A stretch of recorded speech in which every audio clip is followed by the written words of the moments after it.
Okay so first of all मैं एक circle लेता हूँ।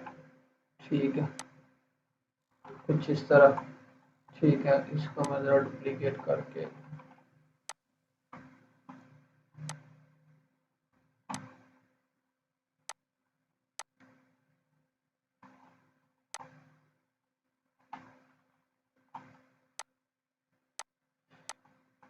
ओके जी। सबसे पहले मैं सर्कल को सिलेक्ट करूंगा। आवाज बिल्कुल क्लियर आ रही है ना? Yes sir. सबसे पहले मैं इस सर्कल को सिलेक्ट करूंगा, इफेक्ट पे जाऊंगा, उसके बाद डिस्टॉर्ट एंड ट्रांसफॉर्म, और उसके बाद क्या है पहला, फ्री डिस्टॉर्ट। ठीक है, उसके ऊपर मैं क्लिक करूंगा। अब देखिए यहाँ पे ये जो हमारा पैनल है ना, ये सिलेक्शन टूल के तौर पे काम कर रहा होता है। देखिए ये एंकर पॉइंट है, मैंने इसको पकड़ा, मैंने इसको कुछ इस तरह कर दिया। ठीक है, इस एंकर पॉइंट में यहाँ से पकड़ा, इसको इस तरह कर दिया, इसको पकड़ा मैंने, कुछ इस तरह कर दिया, इसको पकड़ा कुछ इस तरह। ठीक है, कुछ इस तरह कर दिया। ठीक है, ये देखिए मैंने इस शेप को रैंडम कर दिया, ओके पे क्लिक कर दिया, ये उसने इस तरह की शेप कर दी। यही चीज अगर मैं गूगल पे जाकर सर्च करता हूँ, यहाँ पे सर्च करता हूँ रैंडम शेप्स। ठीक है, तो आपको यहाँ पे मिल जाएंगी ये रैंडम शेप्स। ठीक है, ये देखिए इस तरह की, ये है, ये है, आपकी ये है। स्क्रीन कभी नजर आ रही है, कभी नहीं नजर आ रही। बाकी लोगों को आ रही है? यस सर, मुझे तो सही आ रहा है। ओके भैया, आपका फिर सर स्क्रीनशॉट भी हम्म, क्या कहा आप लोगों ने? सर नहीं, स्क्रीन शेयर नहीं हो रही, हो गई। सही हो रही है सर। आपको ये स्क्रीन शेयर? Yes sir. जी सर स्क्रीन आ रही, लेकिन वो पॉज हो जाती है कभी, तो फिर वो पहले जो आपने बताया तो वो समझ ही नहीं क्या बताया, अचानक से स्क्रीन ओपन हुई। तो मैं रिपीट कर दूँ? दोबारा कर देता हूँ। ठीक है, ये देखिए मैंने इस शेप को सिलेक्ट किया। ठीक है, उसके बाद मैं इफेक्ट के ऊपर गया, उसके बाद मैं गया ट्रांसफॉर्म, डिस्टॉर्ट एंड ट्रांसफॉर्म के ऊपर, उसके बाद फ्री डिस्टॉर्ट के ऊपर। ठीक है, ये मेरे पास डायलॉग बॉक्स ओपन हो जाएगा। ये फ्री डिस्टॉर्ट का डायलॉग बॉक्स जो है, ये as a direct selection tool के ऊपर काम कर रहा होता है। ठीक है, मैं इस एंकर पॉइंट को पकड़ा, मैंने इस पे गया, इस एंकर पॉइंट को पकड़ा, मैं कुछ इस तरह क्लिक करके इस तरह ड्रैग किया, क्लिक करके कुछ इस तरह इसको खींचा इसके ऊपर, इसको फिर इस तरह किया और कुछ इस तरह। ठीक है, कुछ इस तरह और कुछ इस तरह। ठीक है, ये मैंने रैंडम शेप बना दी इसकी। तो ओके पे क्लिक किया और ये मेरी इसने रैंडम शेप बना दी। हालांकि जब मैं व्यू पे जाता हूँ, यहाँ पे आ रहा है आउटलाइन प्रीव्यू। ठीक है, ये कंट्रोल वाई शॉर्टकट की है। तो यहाँ पे देखें, ये जिस तरह बाकी सर्कल थे वैसे ही अभी भी मेरा सर्कल है, लेकिन अगर मैं इसको ऑफ कर देता हूँ तो ये देखिए मेरी रैंडम शेप है, लेकिन अभी भी पाथ को इस तरह। तो कल मैंने आपको बताया था ना कि इसको हम आउट अपीयरेंस को एक्सपेंड कर देते हैं, तो उसकी तरफ यस। अभी हम नहीं जाते। लेकिन अभी के लिए देख लेंगे, ये मैंने एक रैंडम शेप बना लिया। ठीक है, इसको मैं दोबारा यहाँ से ही प्रॉपर्टीज के अंदर जाके इसको दोबारा मैं एडिट कर सकता हूँ। ठीक है, लेकिन मेरा वो रहेगा सर्कल ही। ठीक है, मैं बताता हूँ कि ये बनाते क्यों, किस तरह बनाते हैं, ये क्यों बनाते हैं। ठीक है, ये देखिए ओके पे क्लिक कर दिया। अब ये मेरे पास है सर्कल ही, लेकिन मैं इसके ऊपर इसको एक रैंडम शेप बना दिया। ये मुझसे भी सही नहीं बन रही, मैं इसको दोबारा ट्राई करता हूँ।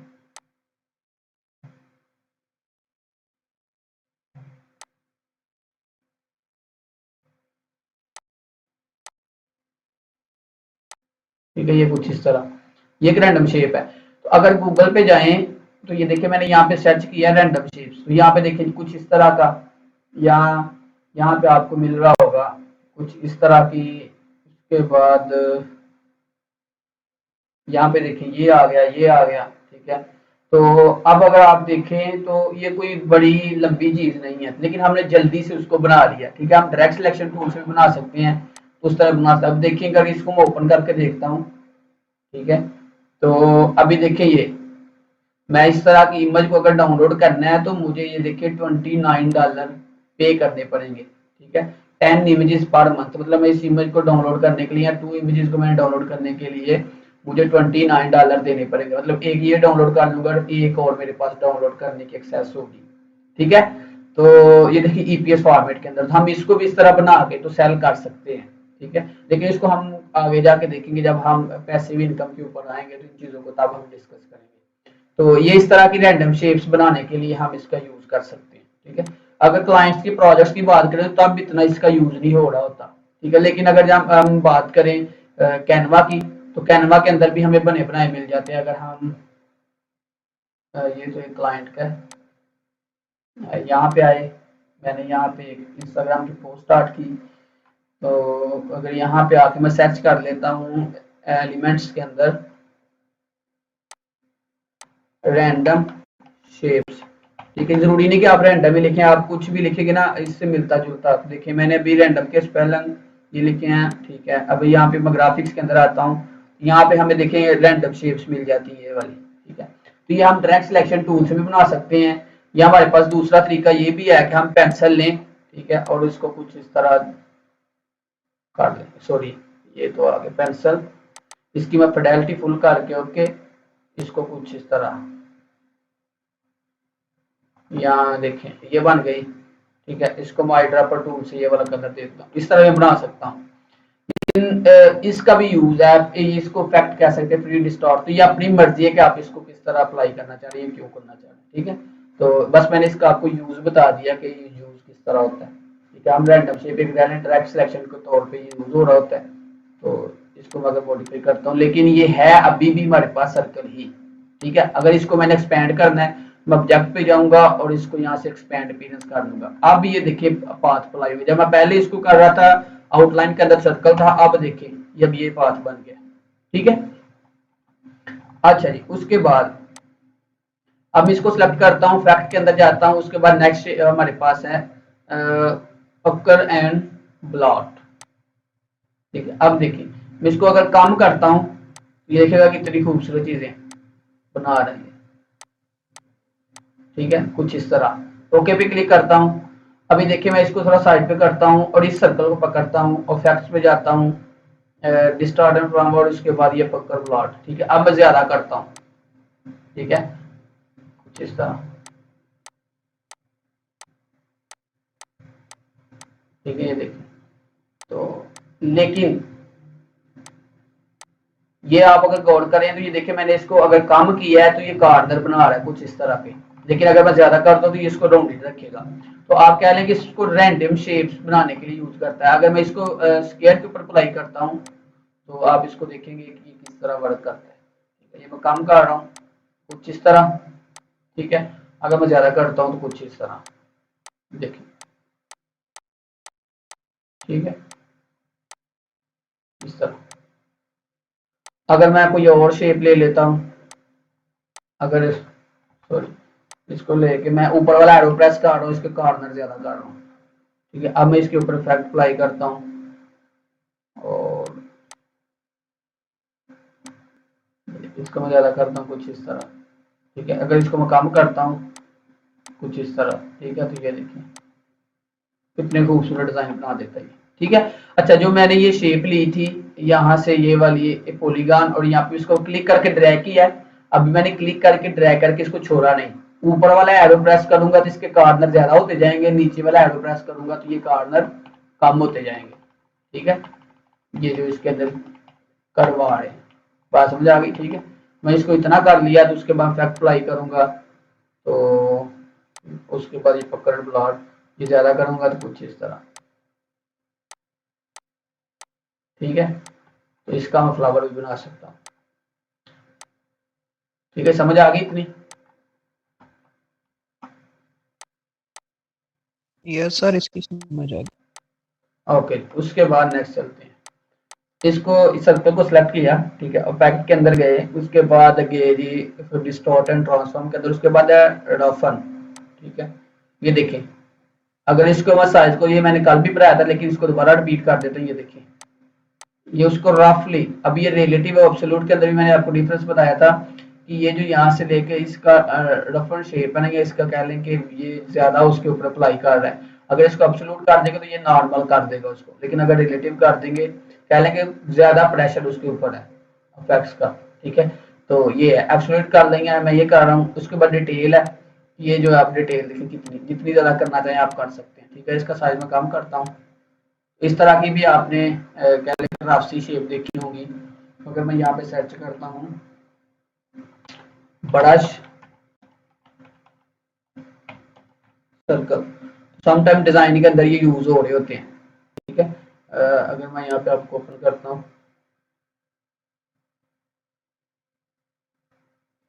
ठीक है, समथिंग लाइक दिस, ये देखें इस तरह का हम बना सकते हैं। यहाँ ये है, ठीक है, ये कुछ इस तरह का है, तो या ये है इस तरह का, या ये देखें, ठीक है।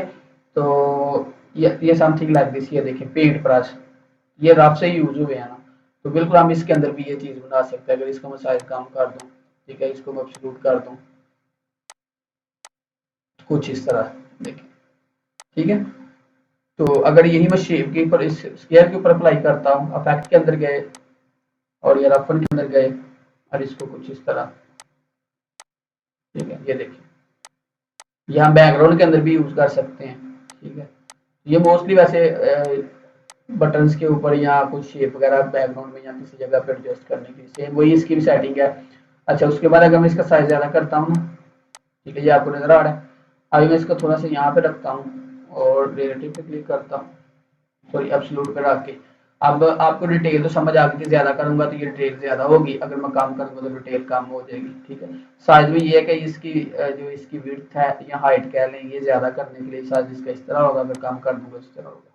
ठीक है, अब ये स्मूथ है, ओके पे क्लिक करता हूँ।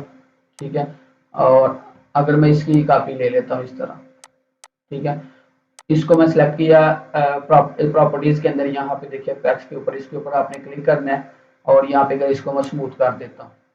ठीक है, अब ओके पे क्लिक करता हूँ।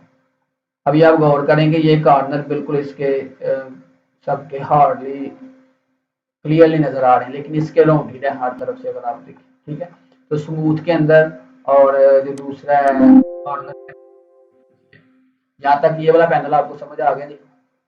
सेम यही काम हम शेप के ऊपर भी कर सकते हैं। बात समझ आ गई? Yes sir. ओके, मैंने सर्कल को सिलेक्ट किया, फैक्ट के अंदर गए, उसके बाद ये और उसके बाद इसको बाद में पढ़ाता हूँ, पहले आते हैं ट्वीक के ऊपर। ठीक है, ट्वीक के ऊपर गए और ये देखें, ये भी उसी के लिए ही रैंडम शेप की तरह है, ये अब्स्ट्रैक्ट शेप्स बनाने के लिए यूज होता है। जिस तरह वो रैंडम शेप थी ना, वो उस तरह बिल्कुल इस तरह देखें इसको, और एब्सोल्यूट पे काटे थे तो कुछ इस तरह करेगा, समथिंग लाइक दिस। ये देखिए, ये रैंडम शेप्स इसके साथ बनेगा, ये रिलेटिव है, ये ज्यादा उसको कर देगा, एब्सोल्यूट के ऊपर नॉर्मली करेगा। ठीक है, ये एंकर पॉइंट्स अगर कर देते खत्म, तो इसका मतलब आप एंकर पॉइंट्स नहीं होंगे। अगर आप लगाते तो आप देखें ये यहाँ भी एंकर पॉइंट है, यहाँ भी एंकर पॉइंट है, यहाँ पे भी, लेकिन इसको खत्म कर देते हैं तो ये एक गल है कि पर्टिकुलर को कॉर्नर भी कहीं पे नजर आएगा आपको। ठीक है, इसको मैं कर देता हूँ, यहाँ आप कर देता हूँ इन, ये देखिए ये उसको रिवर्स कर रहा है, इन कंट्रोल पॉइंट्स। ठीक है, अगर इसको कर दें आउट कंट्रोल तो कुछ इस तरह। तो ये एक अब्स्ट्रैक्ट रैंडम शेप्स बनाने के लिए हम इसको यूज कर रहे होते हैं। ठीक है, इसको हम ज्यादा भी कर सकते हैं, कम भी कर सकते हैं। तो ये जो टूल्स है ना, ये बहुत ज्यादा यूज नहीं होने वाले, सम टाइम में जरूरत पड़ जाती है, कह लें कि किसी प्रॉब्लम को आसान बनाने के लिए, उसका आसानी से सोल्यूशन निकालने के लिए हम यूज कर सकते हैं। एक काम को करने के डिफरेंट तरीके होते हैं। ठीक है, ये रैंडम शेप्स हम अगर कहें तो यही शेप हम सर्कल लगा के और एंकर पॉइंट से भी हम कर सकते हैं। लाइक इस तरह हम अगर इसको पकड़े, ठीक है, और इसको इस तरह कर ले, ठीक है, इसको पकड़ा, इसको इस तरह कर लिया। ठीक है, तो उस तरह की मिलती जुलती भी हम शेप बना सकते हैं। लेकिन ये देखिए, ये मुझे बार बार चीजें करनी पड़ी, ये उसने रैंडम बना दी। तो कुछ चीजों का ना किसी भी प्रॉब्लम को सॉल्व करने के डिफरेंट वेज होते हैं, तो इसलिए उन्होंने आसानी के लिए टूल्स बनाए हुए हैं। अगर आपको लगता है कि आप ये यूज कर सकते हैं, यू कैन यूज, राइट। सो उसके बाद नेक्स्ट हमारे पास है, मैंने एक शेप ली, यही सर्कल ले लिया। ठीक है, और इसको मैंने सिलेक्ट किया, अपेक्स के अंदर गए और पाथ, और उसके बाद ट्विस्ट। ठीक है, ट्विस्ट क्या देखें, अभी आपको नजर नहीं आएगा, लेकिन अगर इसको मैं सिलेक्ट करता हूँ, उसके बाद इफेक्ट के अंदर जाता हूँ, डिस्टॉर्ट, उसके बाद है ट्विस्ट। ठीक है, ये घुमाने के लिए, रोटेट करने के लिए, देखिए ये इस तरह का आ रहा है शेप को, बात समझ आई? ठीक है, तो ये हमारे एंकर पॉइंट्स वहीं पे ही हैं। ये देखिए, ये एंकर पॉइंट, ये एंकर पॉइंट, ये एंकर पॉइंट, ये एंकर पॉइंट वहीं पे है। उसके दरमियान जो बाकी पाथ होगा ना उसको वो रोटेट करवाएगा, इटैलिक एंगल के मुताबिक उसको एडजस्ट करेगा। ठीक है, लेकिन शेप आई होप सो कि ये इसके ऊपर अप्लाई नहीं, आपको नजर भी सही आएगा, लेकिन ट्राई कर लेते हैं। ठीक है, ये देखिए इसको जितना मर्जी कर लेंगे कि इसका एंकर पॉइंट कोई नहीं है ना इसलिए, लेकिन अगर यही देखें कि इसके ऊपर मैं अप्लाई करता हूँ, ठीक है, मैं इसको थोड़ा सा काम करता हूँ ताकि आपको नजर आए। अब देखिए कि मैं इसके ऊपर अप्लाई करता हूँ तो आपको नजर आएगा सही, ये देखिए। ठीक है, तो समटाइम आपको इस तरह के भी शेप्स आपने देखे होंगे। ठीक है, हमारे एंकर पॉइंट्स वहीं पे रहेंगे, उसके दरमियान जो पाथ होगा वो उसको कर्व दे देगा। ठीक है जी, इसका बहुत ज्यादा यूज नहीं हो रहा होता, लेकिन आपको अगर लगता है कि इस तरह का आप कहीं पे यूज करने की जरूरत है, अब यही पेन टूल से बनाने पे बैठ जाए टाइम लगेगा। ठीक है, तो उसके बाद नेक्स्ट है हमारे पास इफेक्ट पे गए, डिस्टॉर्ट, उसके बाद जिगजैग। जिगजैग मैंने ऑलरेडी आपको बता दिया है कि पाथ के दरमियान जिगजैग। अब वही चीज है जो रिलेटिव एब्सोल्यूट की है, इसको साइज को ज्यादा करता हूँ। ठीक है, आप इस तरह भी बना सकते हैं। ठीक है, उसके बाद ये रेडियस है, कुछ इस तरह भी आप कर सकते हैं। ठीक है, उसके बाद ये स्मूथ है, कुछ इस तरह, इस तरह। ठीक है, तो ये आप यूज कर सकते हैं। यही चीज अगर आप इसके ऊपर अप्लाई करना चाहें, effect sorry distort and transform zigzag. ठीक है, इसके अंदर भी आप जिगजैग डाल सकते हैं। ठीक है, अगर हमारा एक लाइन है, उस लाइन के दरमियान भी आप जिगजैग डाल सकते हैं। इसका मैं स्ट्रोक ज्यादा कर देता हूँ, वेक्ट के अंदर गए, उसके बाद हम डिस्टॉर्ट और उसके बाद ये। ठीक है, मोस्टली ये लेयर्स के ऊपर ही यूज हो रहा होता है, कुछ इस तरह। ठीक है जी, बात समझ आ गई। और ये बाकी सेटिंग वही है, कॉर्नर, स्मूथ और ये रेडियस वगैरह। अब यहाँ तक आपको अगर कोई क्वेश्चन है तो आप लोग पूछिए।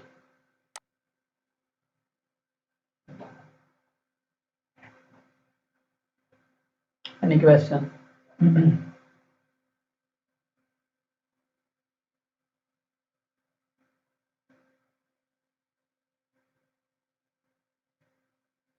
No sir. समझ आ गई सब लोगों को?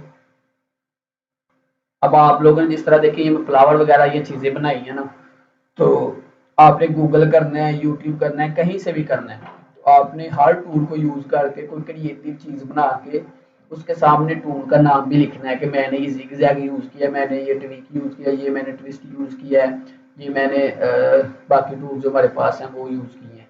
तो जिस तरह अभी यहाँ पे ये है 1 2 3 4 5 6 7 7 टूल है, तो आपके पास एटलीस्ट 14 डिजाइन हो। जिस तरह एक ये मैंने फ्लावर बना दिया है, ठीक है, उसके अलावा मैंने ये बना दिया है, तो आपने ये बना के उसकी बैक साइड पे नाम लिखना है, जिस तरह मैं आपको करके दिखाता हूँ।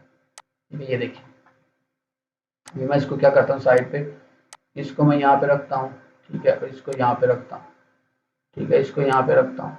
ठीक है, तो अभी मैंने क्या करना है, इन तीनों को एक्सपैंड कर लेता हूँ, क्योंकि अभी मैंने एक्सपैंड नहीं किया, तो एक्सपैंड करके ठीक है, इसके अंदर मैं कलर कर देता हूँ येलो। ठीक है, इसके अंदर मैं कलर कर देता हूँ रेड। ठीक है, इसके अंदर मैं कलर कर देता हूँ कोई इस टाइप का। ठीक है, और यहाँ पे मैं टाइप कर दूंगा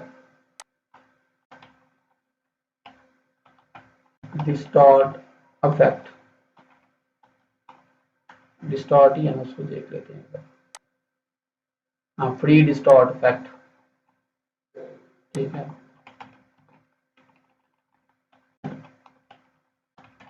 ठीक है, इसको इस तरह लिख के उसके बाद आपने क्या करना है, कुछ इस तरह इसको लिख देना। अभी मैंने रैंडम से लिख दिया, आपने खूबसूरत सा बना के इसको लिख के इस तरह। अभी फिर आपने क्या करना है, इस तरह नीचे लाइन लगानी है। ठीक है जी, अच्छे तरीके से लाइन लगानी है। उसके बाद नीचे बाकी वाला लिखना है। जी मैंने लेफ्ट से ये बनाया है रफ से, इसको मैं यहाँ पे रखूंगा और इसको यहाँ पे लिखूंगा। ठीक है, और यहाँ पे लिख दूंगा रफन।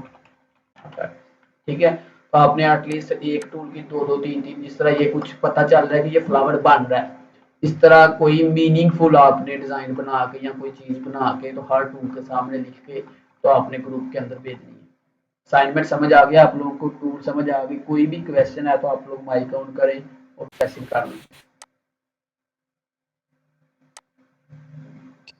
ओके सर, अगर एक शेप में ज्यादा टूल इस्तेमाल हो, जैसे सारे ही है, रफीन है, वीक है, ट्विस्ट है, तो वो जितने यूज होंगे उसके नाम लिख के तो वो आगे इस तो तरह सेंड कर दें। आप इस तरह लिख सकते हैं कि ये इस तरह तीन टूल लिख सकते हैं इस तरह। ओके। ठीक है, लेकिन मेक श्योर कि आपने ये टूल यूज किए हो उसके अंदर। ठीक है, मैं पूछ भी सकता हूँ कि ये टूल आपने किस तरह कहाँ पे यूज किए।